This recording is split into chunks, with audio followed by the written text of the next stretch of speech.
Hello guys. So today we'll be starting with a new chapter और हम continue हमारी कर रहे हैं जो हमने ह्यूमन फिजियोलॉजी छोड़ी थी उसी को, breathing and exchange of gases. जो आपका रेस्पिरेटरी सिस्टम है अब हम वो पढ़ना शुरू करेंगे। ठीक है, तो अब breathing and exchange of gases आप सभी जानते हैं ब्रीथिंग का क्या मतलब है। वही ऑक्सीजन अंदर लेना और CO2 बाहर छोड़ना, सबको ये बेसिक चीज़ें पता है, आप सबने 10th क्लास में पढ़ी है ये सब चीज़ें। ठीक है, अब इसमें हम सबसे पहले वही शुरुआत करते हैं। आपको पता है कि जो ऑक्सीजन है उसका यूटिलाइजेशन करते हैं। ठीक है, ऑक्सीजन यूटिलाइज होती है, किस काम में होती है, ये ऑक्सीजन आपको क्यों चाहिए होती है। तो ये जो ऑक्सीजन होती है ऑर्गेनिजम्स को क्यों चाहिए भाई। जो भी आपने डाइजेशन किया, हमने फर्स्ट चैप्टर पढ़ा था डाइजेशन, उसमें हमने बोला जो भी आपके कॉम्प्लेक्स सब्सटेंसेस थे उसको हमने सिंपलर सब्सटेंसेस में कन्वर्ट कर लिया था। ठीक है, सिंपलर सब्सटेंसेस कौन कौन से थे, जैसे कि आपको मैं याद दिलाऊँ तो ग्लूकोज, ठीक है, अमीनो एसिड्स, फैटी एसिड्स, इन सब में आपने कन्वर्ट कर लिया था। अब ये जो सिंपलर सब्सटेंसेस हैं, ठीक है, इनसे आपको एनर्जी चाहिए। अब इनसे एनर्जी के लिए आपको क्या रिक्वायरमेंट होगी, ऑक्सीजन, क्योंकि ऑक्सीजन जब इनसे ना मिलेगी, इंटरेक्ट करेगी, तो क्या प्रोड्यूस होगी, एनर्जी प्रोड्यूस होगी। और एनर्जी, ये जो एनर्जी होगी इससे आप एक्टिविटीज़, जो भी आपकी एक्टिविटीज़ वगैरह उसको परफॉर्म कर सकते हैं। इसलिए आपकी ऑक्सीजन इंपॉर्टेंट है, क्योंकि आपके पास एक बार जो आपके सिंपलर सब्सटेंसेज आ गए ये काफ़ी नहीं है, आपको ऑक्सीजन चाहिए ही चाहिए, तभी आपको एनर्जी प्रोड्यूस होगी। एनर्जी आपको पता ही है ATP के फॉर्म में मिलती है। ठीक है, अब अगर मैं बात करूँ तो अब ये जो रिएक्शन है, एक इसको हम क्या बोलते हैं, कैटाबॉलिक रिएक्शन। अब ये कैटाबॉलिक रिएक्शन क्या होती है, तो मैं आप लोगों को पहले ही एक चीज़ एक्सप्लेन कर दूँ, कैटाबॉलिक और एनाबॉलिक में क्या फ़र्क है। देखिए, एनाबॉलिक रिएक्शन कब आती है, जब आप किसी चीज़ का फॉर्मेशन कर रहे हो, जोड़ रहे हो। एनाबॉलिक रिएक्शन को आप इस वे में ले सकते हो कि जोड़ने में काम आती है। कि आप मान लीजिए दो अलग अलग आप चीज़ें ले रहे हैं, ठीक है, दो अलग अलग चीज़ों को, जैसे अगर आप मैं बोलूँ कि आप CO2 + H2O, ठीक है, इससे आप कुछ बना रहे हैं, जैसे कि मान लीजिए आप इससे H2CO3 बना रहे हैं, तो ये कौन सी रिएक्शन आ गई, ये आ गई आपकी एनाबॉलिक रिएक्शन। मतलब कि इसमें आप जोड़ रहे हैं ना, दो चीज़ों को मिला के कुछ नया प्रोडक्ट बना रहे हैं। कैटाबॉलिक रिएक्शन का क्या मतलब हो रहा है, ठीक है, इसमें जैसे कि आपने मान लीजिए जो ग्लूकोज है, इसके अंदर आपने ऑक्सीजन दी, अब इससे जो भी एनर्जी वगैरह बन रही है, ये कैसी रिएक्शन हो गई, ये कैटाबॉलिक रिएक्शन हो गई। क्यों, क्योंकि ग्लूकोज जो है कॉम्प्लेक्स सब्सटेंस है, मतलब माना सिंपल है पर कंपेरेटिवली इसके अंदर जो है कई चीज़ों से मिलकर बना है ना। तो अब ये जो ग्लूकोज है इसको आप तोड़ रहे हैं ना, ताकि एनर्जी मिल सके। तो आप इसमें जो तोड़ना, मतलब जो नेगेटिव है, मतलब आप तोड़ने का काम जो है उसको हम बोलते हैं कैटाबॉलिक रिएक्शन। तो एक तरीके से, हालांकि अपन इसमें पढ़ेंगे आगे, लेकिन मैं एक बार अगर आप लोगों को बताऊं, तो जो आपकी ये जो रिएक्शन है, जो आपकी ये ब्रीथिंग वाली रिएक्शन हो रही है, ये कैसी रिएक्शन है जिसमें आप एनर्जी मिल रही है, that is a catabolic reaction. ठीक है, अब इसमें क्या होता है, इसमें CO2 का रिलीज़ होता है। आप लोगों को पता है ऑक्सीजन अगर यूज़ आ रही है तो अल्टीमेटली वेस्ट प्रोडक्ट में क्या बन रही है, CO2 रिलीज़ हो रही है। ठीक है, अब ये जो CO2 है, CO2 जो होती है गैस, ये हार्मफुल है, आप सबको पता है, ये ग्रीन हाउस गैस है, ग्लोबल वार्मिंग के लिए भी रिस्पॉन्सिबल है। ठीक है, प्लस ये जो है आगे हम बात करेंगे इसी चैप्टर में कि ये जो CO2 गैस है, ये है ना, ऑक्सीजन इसकी अगर ये ज़्यादा हो गई हमारी बॉडी में तो इससे क्या है, ऑक्सीजन की कमी हो जाती है। कैसे, वो हम सब डिस्कस करेंगे। देखिए, कुल मिला के ये आपको इतना याद रखना है कि ये आपकी हार्मफुल गैस है। कैसी गैस है, हार्मफुल। ठीक है, अब अगर जो बोलें अगर हम, तो इसका मतलब कि कंटिन्यू आपको एटमॉस्फेयर से आपको ऑक्सीजन देनी पड़ेगी, ताकि ज़्यादा से ज़्यादा आप ऑक्सीजन देंगे और CO2 बाहर निकलती जाएगी। ये आपका नॉर्मल प्रोसेस होना चाहिए। ठीक है, अब अगर मैं बोलूँ तो इसी के साथ मैं बात कर रहा हूँ ब्रीथिंग की। ब्रीथिंग की डिफाइन हम करते हैं। ब्रीथिंग क्या होता है, ये जो प्रोसेस होता है किसका, एक्सचेंज का। जो ये जो प्रोसेस होता है एक्सचेंज का ऑफ O2 का एक्सचेंज हो रहा है। O2 कहाँ से हम ले रहे हैं, फ्रॉम दी एटमॉस्फेयर। O2 तो हम ले रहे हैं एटमॉस्फेयर से, और जो CO2 है वो कौन प्रोड्यूस कर रहे हैं, sales. CO2 produce by sales. तो ये जो प्रोसेस हो रहा है जिसमें गैसियस एक्सचेंज हो रहा है from the atmospheric oxygen with CO2 which is produce by cells, this is known as breathing. इसको हम बोलते हैं ब्रीथिंग। याद रखिएगा, इसको ब्रीथिंग बोलते हैं। ठीक है, नॉर्मली अपन लोग क्या बोलते हैं, इसी को हम रेस्पिरेशन मान लेते हैं, लेकिन अभी हम आगे पढ़ेंगे, कल की वीडियो में मैं आप लोगों को बताऊंगा कि ब्रीथिंग और रेस्पिरेशन कंप्लीटली डिफरेंट टर्म है। मतलब रेस्पिरेशन तो एक पूरा प्रोसेस है जिसमें ब्रीथिंग एक पार्ट है, समझ रहे हैं।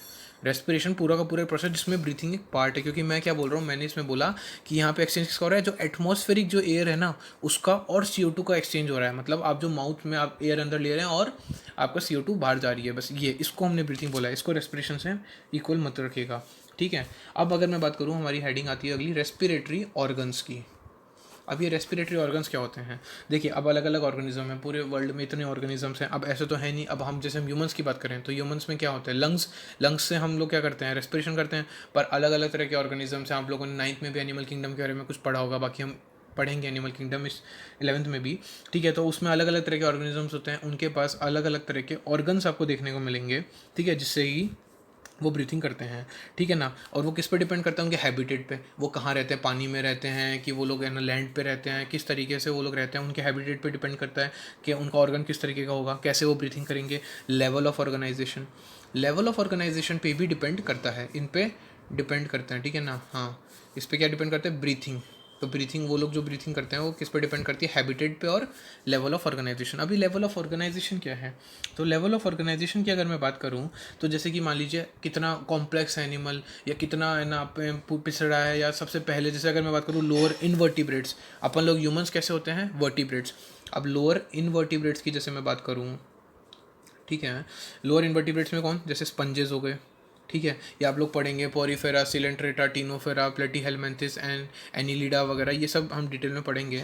फिलहाल आप एक बार देखिए, जैसे स्पंजेस हो गए, सिलेंट्रेट्स हो गए, ठीक है, लोअर ऑर्गेनिजम्स हैं, फ्लैटफॉर्म जो पहले आए थे, ठीक है, फ्लैटफॉर्म्स वगैरह हो गए, ठीक है, ये जो होते हैं, ठीक है, इनके अंदर जो ऑक्सीजन और CO2 का जो एक्सचेंज होता है, ये जो एक्सचेंज होता है ये सिंपल डिफ्यूजन से होता है, ठीक है, सिंपल डिफ्यूजन से। और ये सिंपल डिफ्यूजन पूरी बॉडी के सरफेस पे होता है, over their entire body surface. इसमें ये इंपॉर्टेंट है, मतलब देखिए यहाँ पे जैसे अगर मैं अपनी बात करूँ तो अपन से रिलेट करते हैं, अपन लोग कैसे लेते हैं, मुंह से सांस लेते हैं या नाक से लेते हैं, ज़्यादा से ज़्यादा इतना ही कर सकते हैं, ठीक है, और कहीं से नहीं ले सकते सांस।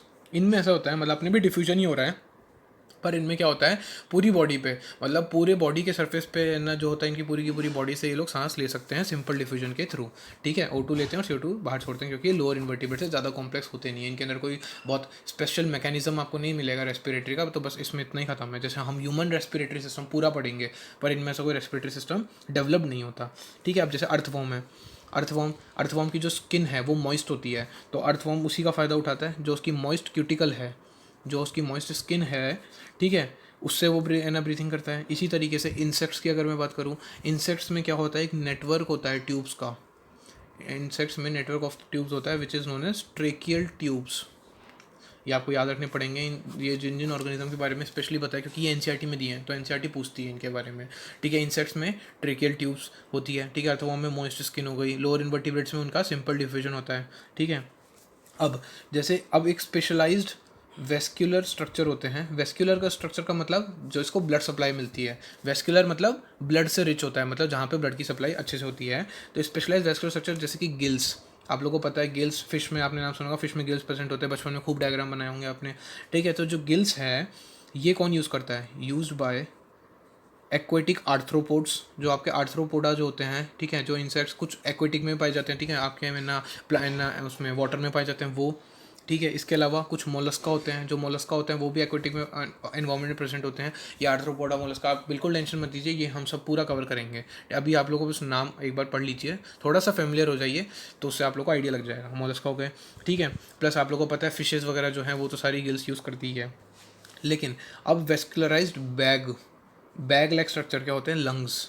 अब लंग्स आपको पता है, लंग्स ह्यूमन बींग्स होती हैं, ठीक है। अब लंग्स का कौन यूज़ करते हैं, जो टेरेस्ट्रियल फॉर्म्स होते हैं, टेरेस्ट्रियल जो ऑर्गेनिजम्स होते हैं, कौन कौन से, उसमें स्पेशली अगर मैं बात करूँ, एम्फीबियंस, ठीक है, रेप्टाइल्स, बर्ड्स एंड मैमल्स, हम मैमल्स में आते हैं, ठीक है। तो ये सब क्या यूज़ करते हैं, लंग्स, उनको क्या बोला है, वेस्कुलराइज्ड बैग लाइक स्ट्रक्चर बोलते हैं। अब एम्फीबियंस में अगर मैं फ्रॉग की बात करूँ, तो फ्रॉग देखिए लंग से भी सांस ले सकता है, और उसकी जो मॉइस्ट स्किन होती है उससे भी सांस ले सकता है। तो कभी अगर आपके पास ऑप्शन आ गया कि फ्रॉग ब्रीथ बाय, एक ऑप्शन में लंग, एक ऑप्शन में मॉइस्ट स्किन, तो तीसरा ऑप्शन में definitely both of the above मिलेगा ही मिलेगा आपको, ठीक है।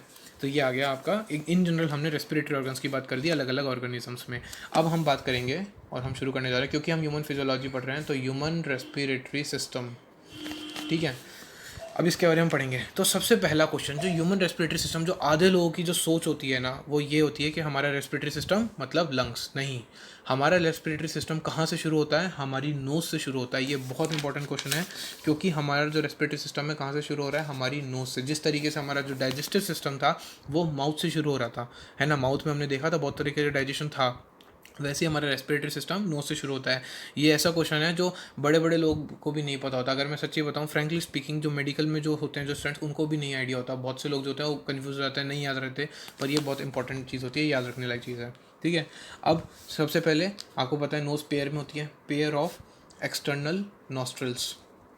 नोज़ कैसे खुलती है बाहर, नोज़ खुलती है नॉस्ट्रल्स के थ्रू, एक्सटर्नल नॉस्ट्रल्स के थ्रू खुलती है, ठीक है। Opening both above and upper lips, ठीक है, किसके ऊपर होती है, जो एक्सटर्नल नॉस्ट्रल्स होता है आपको पता है अपर लिप्स के ऊपर होता है, ठीक है, अबव अपर लिप्स, ठीक है, एक्सटर्नल नॉस्ट्रल से एक पेयर में प्रेजेंट होती है, ठीक है। अब यहाँ से कहाँ जाएगा, नेज़ल चैम्बर में जाएगा, ठीक है, यहाँ से नेज़ल चैम्बर, ये मैं पूरा आपको रेस्पिरेटरी ट्रैक्ट बता रहा हूँ, नेज़ल चैम्बर। अब नेज़ल चैम्बर में कैसे जाएगा, थ्रू नेज़ल पैसेज, आपकी जो नाक का जो पूरा रास्ता है, ठीक है, उसको क्या बोलते हैं, नेज़ल पैसेज, उसके थ्रू कहाँ जाएगा, नेज़ल चैम्बर, जो भी एयर है वो जाएगी नेज़ल चैम्बर में। नेज़ल चैम्बर से फेरिंग्स, ये आपको जाना पहचाना लग रहा होगा, क्योंकि ये हमारे लिए, ये हमने क्या बोला, कॉमन पैसेज था for food and air, common passage for food and air, ये आ गया आपका फेरिंग्स, ठीक है।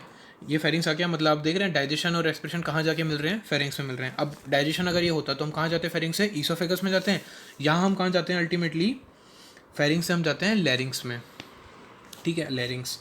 अब लैरिंग्स जो होता है वो क्या है, वो एक कार्टिलेजिनस बॉक्स होता है, कार्टिलेजिनस बॉक्स होता है, एक तरीके से आप एक तरह बॉक्स कह सकते हैं, जो कि किसका बना है, कार्टिलेज का बना हुआ है, ठीक है। हमने बता ही चुके हैं कि कार्टिलेज वगैरह क्या होता है अल्टीमेटली, ठीक है, कार्टिलेज का बना होता है ये, जो किस में हेल्प करता है, हेल्प्स इन साउंड प्रोडक्शन, आपकी जो आवाज़ निकलती है वो इस लैरिंग्स की वजह से होता है। मतलब एक डब्बा है, ठीक है, आपके यहाँ पे नेक के अंदर यहाँ पे कहीं पर एक डब्बा है, ठीक है, जो कि साउंड प्रोडक्शन करता है, इसलिए इसको हमने क्या नाम दे रखा है, साउंड बॉक्स। अगर ये ख़राब हो गया तो आवाज़ नहीं निकलती, ठीक है, तो इसको हम बोलते हैं साउंड बॉक्स। ये आ गया लैरिंग्स, ठीक है। अब लैरिंग से कहाँ जाएगा, लैरिंग से जाएगा ट्रेकिया में। ट्रेकिया एक ट्यूब होती है, ट्रेकिया जो होती है एक स्ट्रेट ट्यूब होती है, ठीक है, एक स्ट्रेट ट्यूब होती है, जो कि कहाँ तक एक्सटेंड करती है, जो एक्सटेंड करती है मिड थोरेसिक कैविटी। देखिए अब साथ साथ मैं इसे भी समझा देता हूँ। देखिए जैसे हमने एब्डोमेन पढ़ा था, हमने जब डाइजेस्टिव सिस्टम पढ़ा था तो हमने बताया था ना, एब्डोमेन, एब्डोमेन में क्या क्या था, हमारा स्टमक था, लिवर था, हमारी इंटेस्टाइन्स थी, वो सारी चीज़ें, हमारा गॉल ब्लैडर वगैरह, पेनक्रियास सब थे। तो उसमें एब्डोमेन के अंदर एक कैविटी जो होती है, जो फ्लूइड जो आपको मिलता है पूरा कैविटी, उसको हम बोलते हैं एब्डोमिनल कैविटी।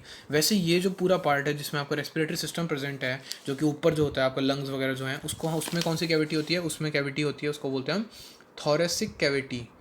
क्या नाम दिया हमने उसको, थोरेसिक कैविटी बोलते हैं, ठीक है। तो वो पूरी की पूरी थोरेसिक कैविटी। अब जो आपकी ट्रेकिया है वो आधी थोरेसिक कैविटी तक ही, मतलब आधे ही थोरेसिक पार्ट तक पहुंच पाती है, इसलिए हम बोलते हैं इसको मिड थोरेसिक कैविटी तक ये प्रेजेंट होती है, क्योंकि उसके नीचे फिर लंग्स वगैरह सारी चीज़ें मिलती है, ठीक है। तो ये मिड थोरेसिक कैविटी तक ही एक्सटेंड होगी। अब फिर उसके बाद ये डिवाइड हो जाती है दो पार्ट में, डिवाइड इन टू पार्ट्स में। कहाँ पे, ये बहुत इंपॉर्टेंट क्वेश्चन है, at the level of fifth thoracic vertebrae. जो फिफ्थ थोरेसिक वर्टिब्री होता है उस तक। अगर मैं बात करूँ वर्टिब्री की, तो आप लोगों को पता होगा वर्टिब्री जो हमारी पूरी जो पीछे की तरफ चलती है, जो हम बात करते हैं स्पाइनल कॉर्ड से होते हुए पूरा जो आपकी पूरी की पूरी चलती है, वो वर्टिब्री हो गई। जैसे अलग अलग होती है, ठीक है ना, सर्वाइकल, थोरेसिक, लंबर, इस तरीके से अलग अलग होती है। तो हम थोरेसिक की बात कर रहे हैं, थोरेसिक में भी कौन सी, फिफ्थ थोरेसिक वर्टिब्री की। हम इसके बारे में बात करेंगे आगे, यहाँ भी हम करेंगे ह्यूमन फिजियो में, जब मसल्स वाला चैप्टर पढ़ेंगे ना, तब मैं आपको बताऊंगा वर्टिब्री कैसे कितनी होती है, कौन सी। पर अभी याद रखिए थोरेसिक की फिफ्थ वर्टिब्री पे ये डिवाइड होती है, क्योंकि ये क्वेश्चन पूछते हैं, ठीक है। ऑप्शन में दे देते हैं 4, 6, 5, 7, तो आंसर है फिफ्थ थोरेसिक वर्टिब्री, ठीक है। अब यहाँ पे ट्रेकिया दो पार्ट में मैंने बोला डिवाइड हो गई, किस में, एक तो लेफ्ट ब्रोंकाई, लेफ्ट, और एक राइट प्राइमरी ब्रोंकाई, ठीक है, लेफ्ट प्राइमरी ब्रोंकाई और राइट प्राइमरी ब्रोंकाई, ठीक है। इन दो पार्ट में ये डिवाइड हो जाती है, ठीक है, ये समझ में आ गया। अब अगर मैं एक बात आप लोगों को रिवाइज करवाऊँ आपकी डाइजेस्टिव सिस्टम से, तो हमने बोलता जब हम स्वेलोइंग करते हैं, ड्यूरिंग स्वेलोइंग, जब हम स्वेलो करते हैं फूड को, तो क्या होता है, ग्लॉटिस किससे कवर्ड करवाया था हमने, glottis is covered by epiglottis, हमने ऐसा बोला था, है ना। ग्लॉटिस किससे कवर्ड होता है, एपिग्लॉटिस से कवर्ड होता है, ठीक है। अब जो वो एपिग्लॉटिस होता है ना, वो किसका बना होता है, देखिए अब आपको समझ में आ जाएगा, वो इलास्टिक कार्टिलेज से बना होता है। अगर आप लोग पिछला लेक्चर याद करें, जो मैंने कार्टिलेज का बताए थे, तो उसमें इलास्टिक कार्टिलेज मैंने बताया था, उसका एग्जांपल मैंने बताया था एपिग्लॉटिस, तो आप समझ में आ गया, वो बना होता है ऐसे इलास्टिक कार्टिलेज का, ठीक है। और वो क्या करता है, फूड की एंट्री इसमें नहीं हो देता, लैरिंग्स में नहीं हो देता, मतलब यहाँ पे देखिए फेरिंग्स के बाद प्रेजेंट होता है ना वो, ग्लॉटिस के ऊपर, मतलब ये जो ये लैरिंग्स है इसके ऊपर प्रेजेंट होता है, ठीक है ना, ग्लॉटिस और उससे ऊपर एपिग्लॉटिस, ये कि प्रिवेंट करता है एंट्री ऑफ फूड। अब आपको वो लाइन समझ में आ गई होगी। इस तरीके से हम जैसे आगे आगे बढ़ते जाएंगे, कई चीज़ें जो मैंने स्किप कर देता हूँ या मैं नहीं बताता, वो आपको आगे के चैप्टर्स में अपने आप समझ में आती जाएंगी, ठीक है। अब हम यहाँ से कंटिन्यू करते हैं, लेफ्ट और राइट प्राइमरी ब्रोंकाई हो गया, ठीक है। अब हर एक ब्रोंकाई फिर बहुत सारे रिपीटेड डिविजन्स होते हैं, फिर इनके अंदर रिपीटेड डिविजन्स होते चले जाते हैं, ठीक है। और क्या बनता है, जैसे प्राइमरी थे अब सेकेंडरी ब्रोंकाई बनेंगे, फिर उसके बाद टर्शरी ब्रोंकाई बनेंगे, ऐसे खूब सारे डिवीजन होते हैं, सेकेंडरी एंड टर्शरी ब्रोंकाई बन जाते हैं, ठीक है। उसके बाद क्या होता है, वो कन्वर्ट हो जाते हैं ब्रोंकियोल्स में। और छोटी टर्म, ब्रोंकाई प्राइमरी थे, फिर सेकेंडरी हुए, फिर टर्शरी, फिर ब्रोंकियोल्स बन गए, ठीक है, ये ब्रोंक्यूल्स बन गए। अब जैसे कि अगर मैं बोलूँ, ये ब्रोंक्यूल्स अल्टीमेटली टर्मिनल ब्रोंक्यूल्स में कन्वर्ट हो जाएंगे, बन जाएंगे टर्मिनल ब्रोंक्यूल्स, एकदम लास्ट में जो प्रेजेंट होते हैं टर्मिनल ब्रोंक्यूल्स। ठीक है, अब ये टर्मिनल ब्रोंक्यूल्स आगे कहाँ जाएंगे, ये जो टर्मिनल ब्रोंक्यूल्स हैं ये जाएंगे, ये अल्टीमेटली किसको राइज करेंगे, give rise to number of very thin irregular walled and vascular bag like structure. ठीक है, कौन से आ गए, एल्वियोलाई। ठीक है, उनको हम क्या बोल देंगे, एल्वियोलाई, जो आपके वेस्कुलर बैग लाइक स्ट्रक्चर आ जाएंगे, एल्वियोलाई। तो ये मैंने बोला, ये हो गया हमारा एल्वियोलाई। ठीक है, ये जो है finally vascular bag like structure होता है, मतलब ये ब्रोंक्यूल्स अल्टीमेटली डिवाइड होकर बहुत ही थिन इरेगुलर वॉल्ड स्ट्रक्चर में बन जाते हैं, एल्वियोलाई। यहाँ पे अल्टीमेटली हमारा जो गैसेस एक्सचेंज है वो होता है, ये हम आगे बात करेंगे। ठीक है, अब जैसे कि अगर मैं बताऊँ तो ये जो जितने भी ब्रोंकाई हो गए, ये सारे ब्रोंकाई हो गए। ठीक है, हमने बोला इनमें डिवीजन होता है। ठीक है, अब ट्रेकिया, ठीक है, प्राइमरी ब्रोंकाई, ठीक है, सेकेंडरी ब्रोंकाई और आपके टर्शरी ब्रोंकाई, प्लस ये जो आपके इनिशियल ब्रोंक्यूल्स, ये जो सबसे पहले ब्रोंक्यूल्स कौन से बने, ये इनिशियल, क्योंकि उसके बाद हमने देखा टर्मिनल ब्रोंक्यूल्स बने थे। तो ये जो इनिशियल ब्रोंक्यूल्स बने हैं, ठीक है, ये सभी के सभी, ये देखिए ये इंपॉर्टेंट है, ये किससे सपोर्टेड होते हैं, these are supported by incomplete cartilaginous rings. Cartilage की रिंग्स होती है, ठीक है, वो इनकम्प्लीट होती है, मतलब ऐसे आधी, देखिए इस तरीके से आधी रिंग्स, अभी मैं एक डायग्राम बनाऊंगा रेस्पिरेटरी सिस्टम का, उसमें समझ में आएगा। ठीक है, इनकम्प्लीट कार्टिलेजिनस रिंग से सपोर्टेड होती है।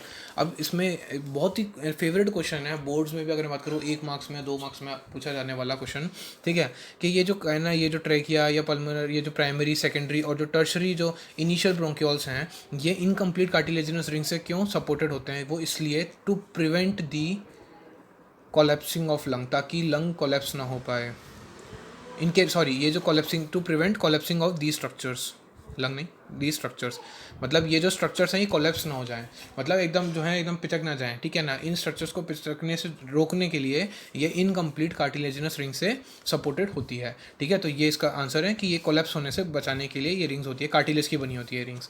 ठीक है, ये मैंने बता दिया। अब एक चीज़ और कि देखिए, ये जो भी आपकी ब्रांचिंग नेटवर्क होता है ना, जैसे देखिए ये ब्रोंकाई, ब्रोंकियोल्स, ठीक है, उसके बाद ये आपकी पूरी एल्वियोलाई, तो ये ब्रांचिंग नेटवर्क जो होता है, ये जो पूरा का पूरा ब्रांचेस का ये जो नेटवर्क होता है, किसका, ब्रोंकाई का, जितने भी होते हैं, ब्रोंकियोल्स जितने भी हैं, प्लस जो आपके एल्वियोलाई, ये सारे के सारे मिला के क्या बनाते हैं, लंग्स, यही होता है लंग। ठीक है, अल्टीमेटली ये सारे के सारे क्या मिला के बनाते हैं, कंप्राइजेज दी लंग्स। ठीक है, मतलब यही लंग्स है, जो आपका लंग्स हैं उसके अंदर यही सब चीज़ें प्रेजेंट होती है, तो इनमें पूरा लंग्स कवर हो जाता है। ठीक है, अब इसके बाद मैं बात करूँ तो देखिए, वो अब मैं वो डायग्राम बनाता हूँ सबसे पहले, फिर हम आगे बात करेंगे। देखिए, सबसे पहले तो ये देखिए, ये आपका आ गया, वो हम बात कर रहे हैं किसकी, जो आपका एपिग्लॉटिस था। ठीक है, ये देखिए, ये आ गया आपका एपिग्लॉटिस और ग्लॉटिस। ठीक है, इसके ऊपर एपिग्लॉटिस होता है, उसके बाद ये आ गई आपकी क्या, लैरिंग्स। ठीक है, सबसे पहले लैरिंग्स आ गया। अब उसके बाद हम क्या बात करेंगे, ये ट्यूबलाइक स्ट्रक्चर हमने बोला था, ट्रेकिया। ठीक है, हमने एक बात कर रहे हैं ट्यूबलाइक स्ट्रक्चर की, विच इज़ ट्रेकिया। ठीक है, अब हमने बोला देखिए ये कार्टिलेजिनस स्ट्रक्चर्स, ये ट्रेकिया से शुरू होते हैं, ये देखिए इनकम्प्लीट कार्टिलेजिनस स्ट्रक्चर्स देखने को मिलेंगे। ठीक है, फिर हमने बोला फिफ्थ थर्ड सी वर्टिब्रे पे ये 2 पार्ट में डिवाइड हो गई। ठीक है ना, हाँ, तो यहाँ पर भी देखिए ये इनकम्प्लीट कार्टिलेजिनस स्ट्रक्चर्स आपको देखने को मिल रहे हैं। ठीक है, उसके बाद क्या हो रहा है यहाँ पे, अल्टीमेटली ये आगे जाके यहाँ तक गए, ये ब्रोंकाई आ गए यहाँ पे। ठीक है, अब ये ब्रोंकाई के बाद ये देखिए ये और आगे डिवाइड होते चल जाते हैं। ठीक है,